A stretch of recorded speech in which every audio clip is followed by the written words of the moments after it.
And as presence, gradually you realize ultimately the most important part of your life is to embody that dimension of consciousness more and more in your daily life, rather than whatever else is personal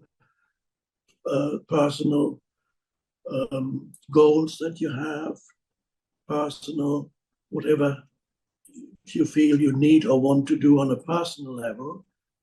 It varies a lot from person to person. There's something more fundamental than the details of your life, which is whatever goals you may have, whatever purpose your life may have on the level of the person. There's a deeper purpose, and that is to embody this dimension of consciousness, which is like, I call it sometimes the next step in the evolution of human consciousness, is the rising of that dimension of consciousness. The only thing that at this critical point in human history is the only thing that will save us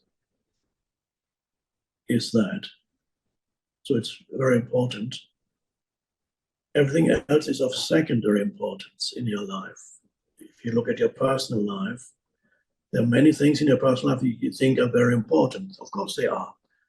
Relationships, your health, your professional work situation, your living situation, where you live, your relationship situations, all these things, of course they are important, and you should do your best to do things as well as you can to pursue, to make your life as harmonious as possible. But ultimately, that's only possible if you realize there's something else that is more important than any of those things, which are important. But there's something more fundamental, that's your state of consciousness, out of which you respond to the situations in your life and to people. So your primary function or purpose is to embody presence. And then it flows into whatever you may be doing in your personal life, relationships, work situation, the way in which you handle conflicts, the way in which you respond to a difficult person or challenging situation. That becomes your main purpose in any situation, to realize what is really important, what is absolutely important here. And that's your state of consciousness. The second thing is the actual situation itself that you may need to either deal with or in some cases just accept, because there's nothing much you can do right now in certain cases. There's nothing, all you can do is accept this moment as it is. And that already takes you deeper. This deep acceptance of this moment as it is immediately takes you to a deeper level.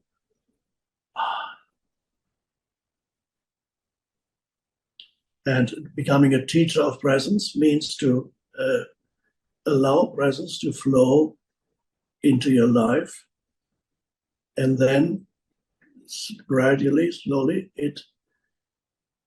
you detect subtle changes in the way in which you conduct your life, personal relationships, work relationships, responding to challenges, difficulties, those things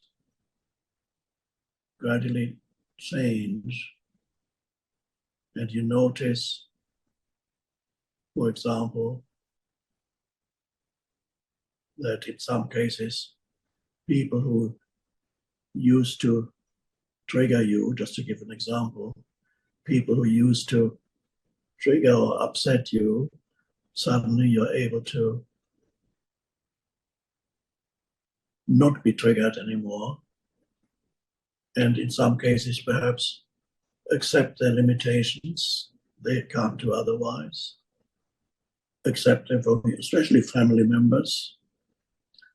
Accept that this is how what they say is out of their conditioning. and you can love them anyway.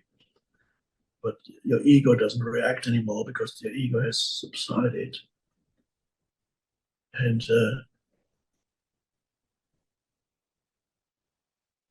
you don't fuel conflict situations anymore. It doesn't mean you become a doormat, so to speak. In fact, you're able to, in some cases, speak out. You're speaking out of presence, not out of anger or fear. Speaking out of presence or taking action out of presence. If you're in an very dysfunctional work situation, you've tried to be present, but the environment is so dysfunctional that there's not much you can do, see, then presence will help you to one day walk away. And you do things that arise out of wisdom. In some cases, it means walking away from a situation or relationship without accusing or complaining or playing scenarios in your mind for years afterwards, just to see this situation is no longer right for me. It does not resonate with my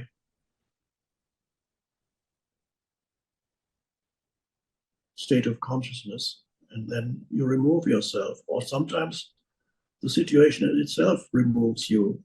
If you're in a dysfunctional workplace and you stay present as much as possible in that dysfunctional environment, at some point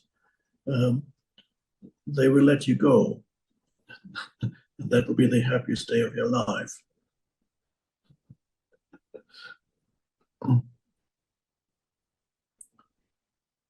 You become a teacher of presence in a wider sense through every interaction with another human being.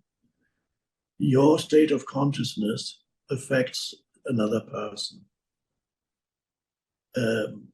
So in that sense,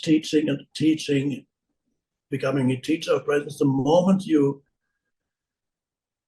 embody presence, if not fully, at least to some extent it's there, you are teaching presence, not by telling anybody anything, but by demonstrating that state of consciousness, by demonstrating presence, for example, demonstrating non-reactivity when it's totally pointless in traffic, whatever. Somebody shouts at you and you don't automatically shout back anymore. It just evaporates what the other person shouted, and there's nobody there to say anything, and the entire energy evaporates. Whereas before you would have shouted something back, unconsciously, the ego trying to defend itself. It's a natural thing for the ego. Somebody shouts at you, you shout back, or you're so fearful that you totally contract it. Presence is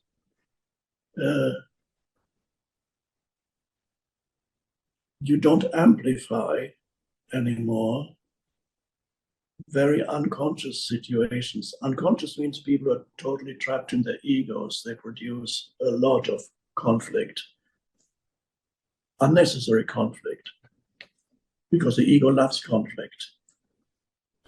So you come into contact with many humans, nobody says, I love conflict. They all say, no, I don't want conflict. But their actions say otherwise. Their words say otherwise.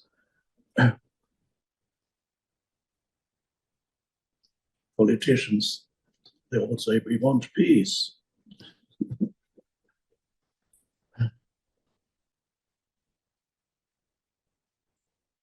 So the first level of teaching is just your state of consciousness affects others around you. If not consciously, sometimes unconsciously, they can feel there's something in you that's different. And then you discover that the way in which you experience your life does not so much depend on what's happening to you, because people say, well, that's karma. Some people say, well, why did these things happen to this person? You think your life is what life does to you, but ultimately, the way you experience your life is not so much determined by what happens to you, but by how you respond to what happens.